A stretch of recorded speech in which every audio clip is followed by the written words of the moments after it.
Whenever you're ready, I'm ready. Just give me the clap again. Sure. All right. Good. I was like, where's my mic? Okay. Well, so can you tell me, Mr. Perkins, about, even before you moved here, kind of what was going on around this time when the Gordon Plaza was being built?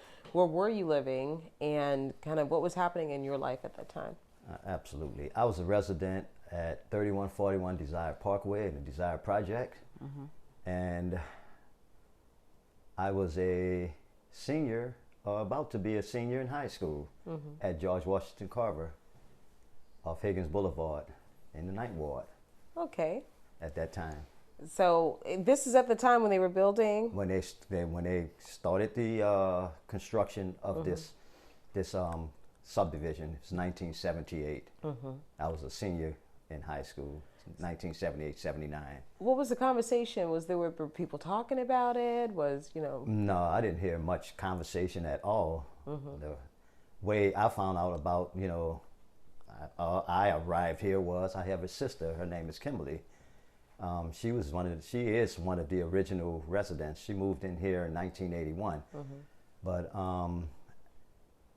she called and asked if I wanted to put Mom in a house. And I'm like, why not? And the house went on the auction block, and we actually bidded on the house, and we won the bid. And hey, I was able to purchase a home for my mom without a mortgage. So what house are you talking about? Where was it located? 2900 Benefit Street, where I currently live. 2900 Benefit Street? Yes. And how old were you at this time? 27 years old. It seems like, because everyone we spoke with for the most part, you're hearing about a lot of young, fairly new homeowners. So it's an exciting time for everybody. Oh, it's absolutely a very exciting time for me, because it gave me the opportunity to put my mom in a home that she can call the first and only home that she can call her own. Right. I didn't even have plans of staying here. I had other aspirations. I just wanted to make sure my mom had a place that nobody could come away and say, you know what, hey, you didn't pay this or you didn't pay that. We confiscating the home was paid for, pay the taxes on it, and you're good. You got a roof over your head, Mom. That was my attitude. What year was that?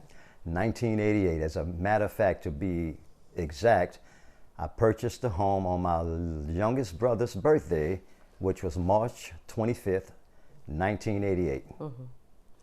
Yes. So you move in here, and then you find out that it's on top of a landfill. So when did you know that this was a landfill? I knew it was a landfill. However, I did not know it was a toxic waste landfill, which is a huge difference. I used to sneak away from home, and we come on the landfill, and we play on the landfill. All the kids in the area played on the landfill, but none of the kids, neither the adults know that it was a toxic waste landfill comprised of 150 different contaminants, 49 which are cancer causing. We had no clue. I would have never even thought about purchasing a home here if I had known that. So when did you find out that it was toxic? I don't have an exact timeline on it, but I want to say it was probably late 89, early 90 that we found out. And I found out by way, I remember the guy's name. His name was Pat Bryant. Okay. And he belonged to an organization called the GTO, which stands for the Gulf Tenant Organization. And he kind of brought it, he brought it to the forefront, brought it out to the light. And that's how we found out. That's how I found out about it. Wow. So I saw that we discussed this before. You said that the EPA, they got involved. Would you say they got involved fairly quickly? I think they did in a timely fashion, considering like when everything started surfacing and we started meeting and whatnot, organizing and started addressing our concerns to our public officials and all of the people who should have been concerned, such as the EPA. So when you found out about it being a toxic landfill, how was that conversation Was your mother worried? Like, was your sister worried? Or were they, what was the conversation in your home? We were shocked. We were shocked, actually. Like, I mean, at the time, like, home ownership was a big deal too, especially for poor black people. I mean, we didn't have a lot coming from the Desire Project. All we had was, the 3 bedrooms there that was for someone else that, provided us with a roof over our head, that, we were safe. That was our refuge. Mm-hmm. I mean, it's just, yeah. So you find that out. Do you think about, okay, I have to leave? I have to try to get my mom out? What do you do? Well, and that was that, and I think that was the biggest thing, not knowing the unknown of where do we go from here? What do we do?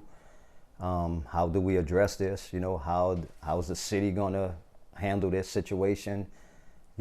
At the time, I mean, didn't know much about the EPA myself. I didn't think much about that stuff. I was just like, I know I got a home and I'm happy. My mom's happy. Right. She got a place to call her own and whatnot. So all those things didn't really, at that time, 27-year-old right. young black dude like me. You feel like you're doing good. That. You have a house. Yeah. You're taking care of your mother. Like, you feel like you're doing well. Yeah. Everything's going well. So to have to up and leave from that, or you hear something like that, how do you react? Right. So it's shocking. So the EPA comes in and they start to do. Were you around when they were starting the cleanup, or yes. The agreement to clean up? Was there an agreement with like the city to do any cleanup? Yes, there was an agreement. The EPA, I mean, I guess we wanted the EPA to relocate us, but the EPA made it very clear that they weren't in the business of relocating people. So what they did was they partnered with the city of New Orleans to, and they came to an agreement, to do a cleanup, whereas the city in the future would, reimburse the EPA back for doing the cleanup. But however, after having discussions with my mom, we decided that I'm not going to let them clean up my property. Those guys out there looking like astronauts, and they're going to expose us to this stuff. It's no way. Did they approach you about cleaning it up, or? Oh, they had to.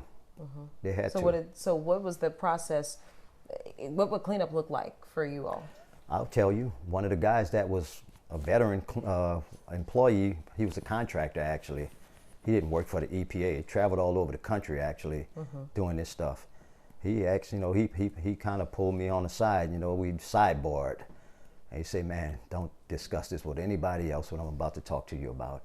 He said, "This is not a cleanup." He said, "A real cleanup would be they would have to level all of these houses, dig down the depth of the toxins and below the toxins, dig in the streets, the whole 9 yards in order to do what's called or deemed a real cleanup." So it wasn't a cleanup. So what we deemed it was a great cover-up instead of a cleanup, where they only added 2 feet of clean soil at that time, 24 inches. In some spots, it probably wasn't even 24 inches.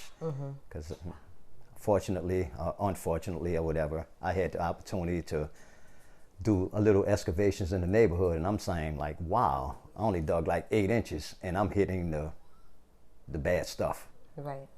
So it wasn't really a cleanup. Did you or your mother or anyone that you knew of, did you experience any health issues? I tell you, 27 years old when I moved here. I use that phrase, analogy or whatever. I was healthy as a horse, and I actually am still healthy as a horse. But I did notice some few things since I had moved in, like some skin irritations, some upper respiratory stuff, sinus related stuff like that. But nothing major. Anything for your mother? No, my mother, no. She was a cancer survivor from 1961, and she lived 50 years after that, so she didn't know. She didn't have anything related that I know of. So years later, you are in excellent health, and you still have your home back here.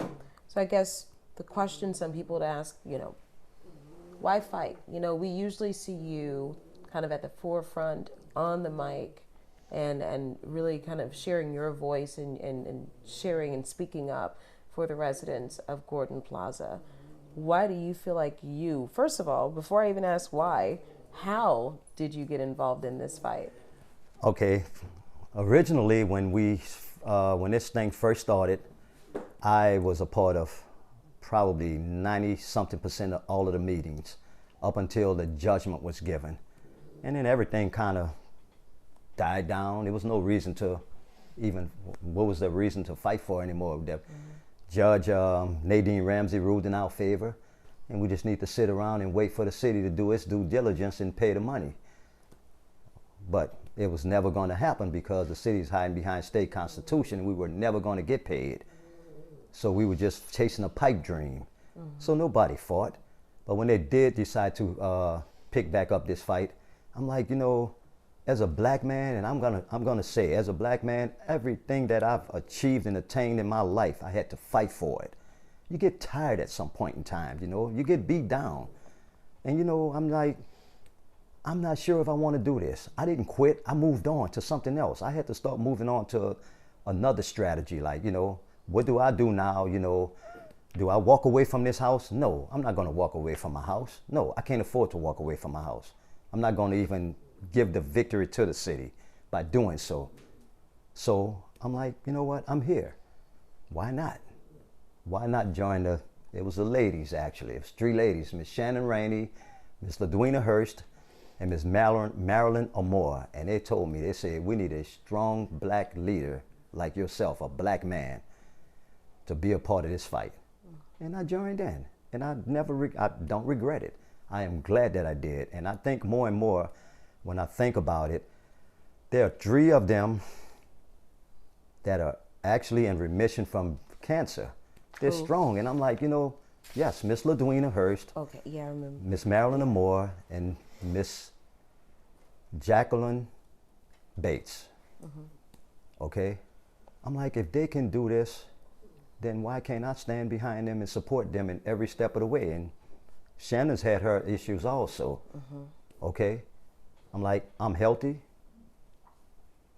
I'm healthy for a reason, not just for my own personal reasons, but I'm healthy and I'm strong to fight for those people that are unable to. And I don't regret a moment of it. As a matter of fact, I'm loving every step of the way because I see this coming to an end.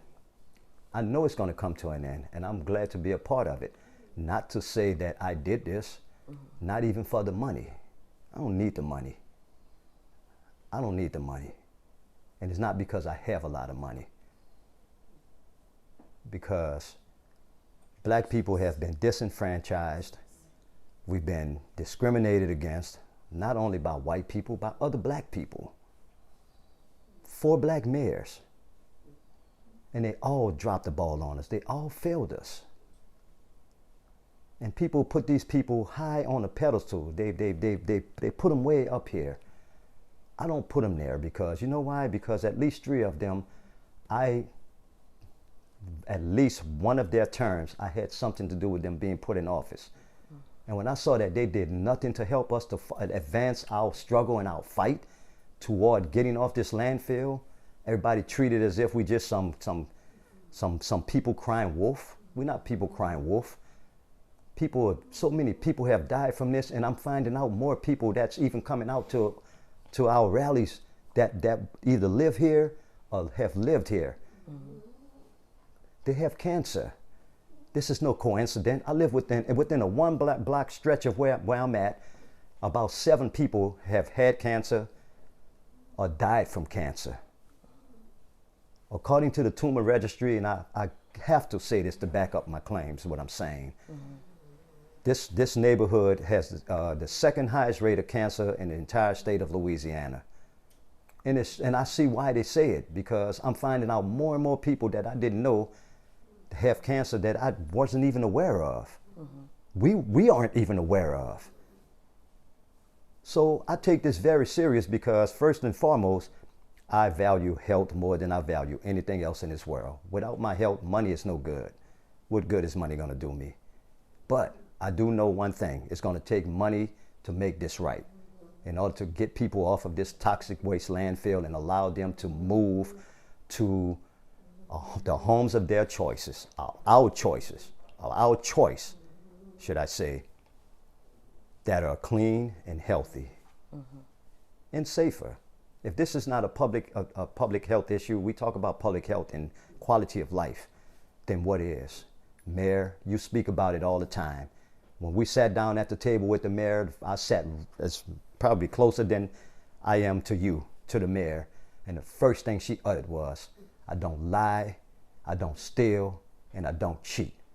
But you wouldn't even, you gave us your word, you would come to, talk to us, and you evaded us. You ran away from us. You wouldn't even talk to us. Your ego got in the way, your pride got in the way, Mayor. Okay? But you look like we look. And it shouldn't even have to boil down to that. Okay? Nobody shouldn't have to depend on someone to do something because they're black like I am, or you are, or anybody else is. You do it because it's the right thing to do. Okay? It's supposed to be your conviction. It's your moral compass. It's supposed to lead you in the right direction to do the right thing by the people. You're either going to be a you're going to be a politician, or you're going to be a public servant. A politician is one that's going to be serving unto themselves. And then you're proving more and more, that she's not standing true to her word. And I think her ego has a whole lot to do with it. Right. Oh, we're not going to cave into y'all. We're not going to give you people this money. Again, it's not just about us getting money. It's about getting money that you have to make this situation right. Make it right. Make a wrong right, Mayor. And that's all we're asking for. Is that asking for too much? So that's why I'm fighting. People say, well, why did you come back? Why did I come back? First of all, where else was I going to go? Where else was I going to go? I had my mama with me. She's living in Alabama in the first stage of dementia, threatening to jump off a 9th floor balcony if I didn't put the home back together. This is after Katrina? Yes, it was after Katrina. Yes. Yes. Yes. And I'm like, no. Okay, mama. I rolled my sleeves up. I came home from work and I worked till dark in that house. I put most of my house back together with these 2 hands. I didn't ask nobody for anything. I did have a little help. And I felt bad that I had a little help because I said, I can do this. But the people that came, they were willing to do it and they wanted to do it. And all they asked of me was to just keep the flame, to keep that torch burning. And that's what I'm doing. I remember what they said. They were the Mennonites. They were from Lancaster. They called it Lancaster, Pennsylvania. We called it Lancaster. Lancaster. Yes. And I never forgot what they said. So this is all a part of, my belief system that, I want to keep the flame burning. I'm not just doing this for me. I'm doing it for the other residents. I'm doing it for my kids. I'm doing it for my grandkids. Because I want them to know that, if something is worth fighting for, then by all means, damn it, you stand up and you fight for it. And you don't let nobody back you down. Don't let them sit you down in a corner. You stand up and you do what you have to do. Whether you think that it's going to happen in your lifetime or not, because I always say it's not going to happen in my lifetime. But you know what? I'm shifting that now. It's going to happen in my lifetime. And if Mayor Cantrell, you're going to see this, you're going to get this. You look me right in my eyes, okay? Because I'm telling you it's going to happen. And it's going to happen on your watch. I have no doubt about it. It's going to happen. So stop running away from us. Stop trying to hide from us. You can run, but you cannot hide. Okay? Because we're going to be victorious. This is going to happen whether you want it to happen or not. So stop fighting us. Stop it. Do what's right by us. We're black people. We're impoverished. We've been through the storm. We've been through it all. Why not make it right? Why not do the right thing? You want to leave this office. If she wants to leave this office on a really good note, she was the first black mayor, female mayor, first female mayor, period. You can crown that with being the first mayor to stand up and be courageous and do the right thing by the residents that these other mayors would not do. 3 other black mayors and 1 white mayor that they wouldn't do. A bunch of mumbo jumbo from them, a lot of talk, but no action. They all say a lot of stuff, but they never do anything. It doesn't mean anything to us because your words are just words. It's just what it implies. It's talk. Talk is cheap is what I've been told. Right. And action always speaks louder than words. My mama told me that a very, very, very long time ago. If I didn't pick up much else from her, I remember that. Well, I don't think I need anything else. This is great. Thank you. Here's my deeds when I first